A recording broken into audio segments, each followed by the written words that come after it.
my home slice for life nearly keeled over and died trying to figure out how to set up green science. But as we all know, this is just the beginning. Is he going to manage to pull it together so we can make the next two sciences? Or is he going to give in to the sweet release of digital alcohol with short, bearded men? For rock and stone! Only time will tell on this one in this quest to get all achievements in Factorio.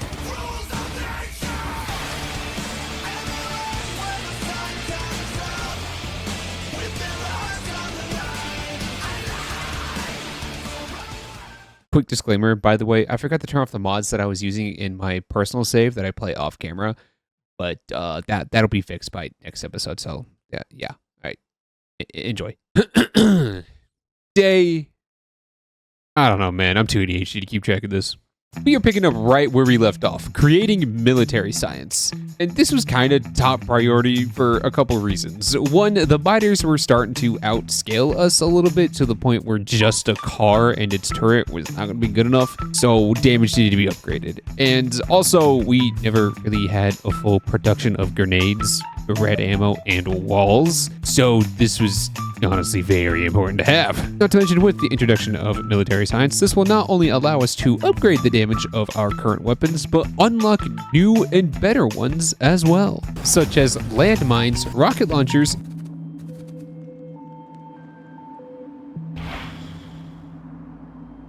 and flamethrower turrets. Those are really fun to use.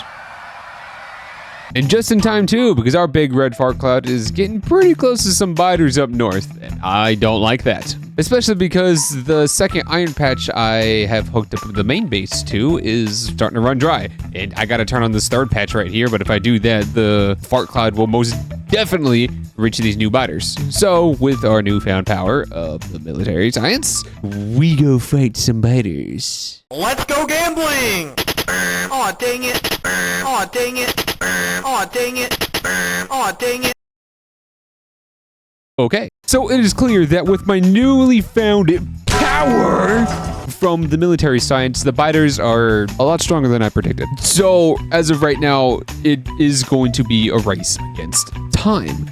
I have no choice but to hook up the new iron patch and then get a liquid small set up so that I can build a tank. And I'm going to admit, putting liquids together to then create blue science, I was kind of worried about, because this is the part where like a lot of people would just outright quit Factorio because they couldn't wrap their head around handling liquids. And I was kind of scared that Jordan might do the same thing because, well, we saw how much he struggled with green science last episode. So I was really crossing my fingers on this one. Luckily, I am here to explain how liquids work, so that if there's any person watching this who wants to get into Factorio, well, congratulations. Now you don't have to struggle and figure it out, because you have me. I'm awesome. I'm cool. Now let's go. For starters, transferring liquids. You cannot do those through a belt. You have to do those through pipes. Obviously. They are liquids. If you put them onto a belt, then you're just going to spill over. I mean, technically, you can put them into a drum and then transfer them through a belt, but I don't really do that. I'm sure you can find some unique ways to use them, but I don't really bother with it that much. But when it comes to liquids in pipes, they don't move in one direction. Really, the liquid spreads out to fill as much space as it possibly can, meaning that it can go forwards and backwards as long as there's space to fill. And it won't stop until the space has been completely filled or there's just no more liquid going through the pipe, so it just tries to spread out as thinly as possible. However, if you want to stop it from going backwards, you can use this item called a pump. Just attach it to the pipes, and not only will it prevent it from going backwards, depending on the arrows you see on the pump where it's facing, but it'll actually speed up the flow of the liquid, so it'll get to its destination a whole lot quicker. Now that the pipes are out of the way, let's go with the two liquids that you can harvest in Factorio. Number one, water. This is super easy to get. All you gotta do is just craft an offshore pump, which is different from a regular pump.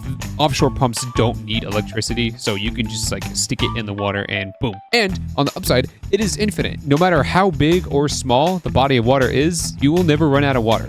It just depends on how fast you can pump it out. Liquid number two. It is that good old liquid black gold. The one thing that the good old US of A will always buy up. Oil. Knock, knock, motherfucker. It's the United States of America, and I hear you guys got oil that isn't under my possession. So turn off the stove and return the oil to me before I have to resort to bringing democracy. These can be found by opening up your map and finding these little purple dots that are just in a little cluster. That will be your oil. Extracting that, you just craft a pump jack, place it on there, and this one you do have to give power, and out will come the oil. As for how much, well, it kind of depends. Oil is quote unquote unlimited, but there is a slight catch to it. On your map, if you hover over oil, you will not see how much it has compared to like iron or copper. Instead, you will see a percentage yield. Now, what does that mean? It means the oil is infinite. However, over time, the extraction will get slower and slower to the point where it can't even feed even one of your machines. So the higher the percentage, the longer it's going to take to get to that point. Alrighty, we have our liquids and our methods of extraction.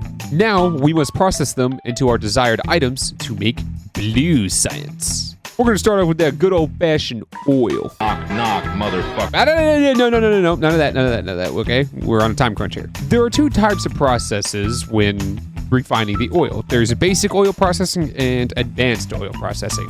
However, advanced is not unlocked. So here we are with the basic. Using this item called an oil refinery, we will be able to turn the oil into this new liquid called petroleum. Petroleum is a neat liquid in a sense that putting it into a chemical plant, we will be able to get two new items, plastic and sulfur. Petroleum and coal will make the plastic, and petroleum and water will make the sulfur. Sulfur is a key item needed to make blue science, so that's pretty much it for that. We don't need to do anything else with that. However, plastic, while yes is an item needed for blue science, it's not exactly the item to craft blue science. We combined the plastic, green circuits, and copper wire to make red circuits. And the red circuits is another key item needed to make that blue science. After all of that, well, we just got to set up a production for good old regular engines, which don't need liquid at all, and combine the engines, red circuits, and sulfur, and we will have our blue science. Or, Gatorade science, because, it's called Gatorade. And while we were putting the engines together to get blue science done, something unexpected happened. Just take a look at this. Take a look at this. Excuse me? How the fuck? Sir. Well, that's concerning. Where the hell did he come from? From the left.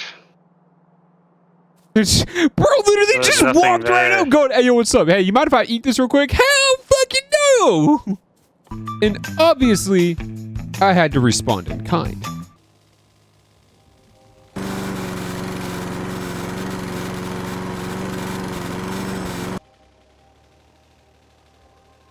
We immediately hooked up the blue science to our labs so that we can research the tank as fast as humanly possible, as well as make preparations to get the explosive cannon shells, because they are just way better than the regular cannon shells. Like, honestly, the explosive ones one-shot biter nests, and it is insane. It is also good to do AoE damage as well, so we can take out crowds. And tanks have much more health than cars. Like, cars, I think, have like 450 health. The tanks have a whopping 2,000. So, yeah, they're not getting broken anytime soon. Not to mention they have a regular gun turret as well as a flamethrower. So these things come strapped with weapons. Weapons that are far more powerful than our car. And it is way more than enough to fight that biter base that handed us our badonkadonk. So with all that being said, let's get some revenge.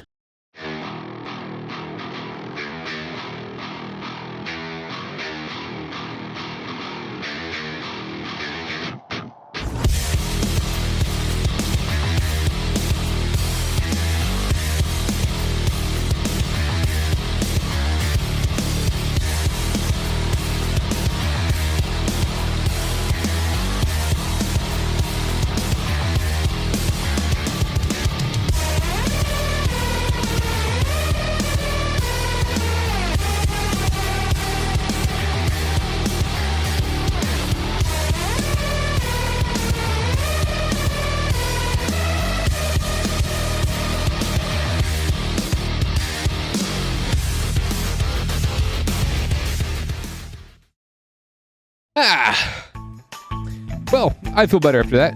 But we must not celebrate, for we still have plenty of work to do if we are to ever get all the achievements in this game. Which is why I queued up advanced oil processing while we were dealing with the biters. Advanced oil processing is, well, more advanced than the basic oil processing, but the items we get from it are way better. With a new input being water along with the oil, not only do we get more petroleum, but we get 2 new byproducts, light oil and heavy oil. However, there's a bit of a thing here. Since there's 3 items coming out, if even one of those liquids has nowhere to go and backs up, then advanced oil processing stops. Other 2 liquids cannot be made until the one that is completely filled up goes somewhere. Luckily, we have a solution called heavy oil cracking and light oil cracking. Heavy oil cracking allows us to, well, crack the heavy oil into light oil, and light oil cracking allows us to crack the light oil into petroleum. However, heavy and light oil can be used for other things as well, instead of just also going back down to petroleum, which is honestly needed to beat the game. Heavy oil can be turned into the greatest liquid in this game, lube. And that's pretty much it. Heavy oil truly only exists to be turned into lube, and then the excess be heavy oil cracked in the light oil.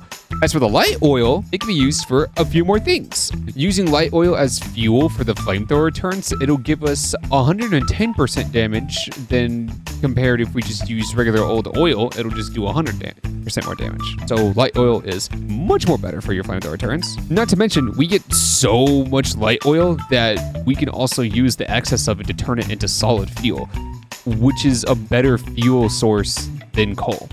It lasts so much longer and makes our vehicles go faster. And like I said, any excess light oil that we get, we can light oil crack it down to petroleum. And we already know what petroleum is used for, so we're just going to skip over that. And once the entirety of advanced oil processing has been set up, there honestly wasn't really any huge milestones worth fully talking about. I upgraded the production of sulfur and plastic so that it'll be able to last us till we launch our very first rocket. I upgraded green circuit production because, well, the red circuits eat up a lot of green circuits. That's just a fact, and it's never going to change. And with the newly upgraded green circuits, I also upped red circuit production because the red circuit production that I have right now was only enough to fulfill the 60 blue science a minute. It really wouldn't be able to fill up anything else. And with the newly upgraded red circuit production, I had the best power poles in the game, substations be auto-crafted, as well as electric furnaces being auto-crafted. Those are going to be a huge help to us later on when we set up our new outposts and whatnot, and they will just make, you know, smelting the raw ore much easier. And lastly, I set up cliff explosives. Honestly, for me, they're the best explosives in the game. They allowed nothing to stand in my way. Those pesky cliffs that you always had to work around, no longer a problem. Just throw a couple of these, bada bing, bada boom, and the cliffs are gone. And that's pretty much all she wrote for today's episode. I thank you so much for watching if you made it this far. Please do be sure to leave a like, comment, and subscribe if you haven't already, because that pleases the algorithm. And also share this video around, you know, because I would love to spread the joy and wonders that is Factorio. But other than that, I hope you have a fantastic rest of the day, and I will see you on the next one.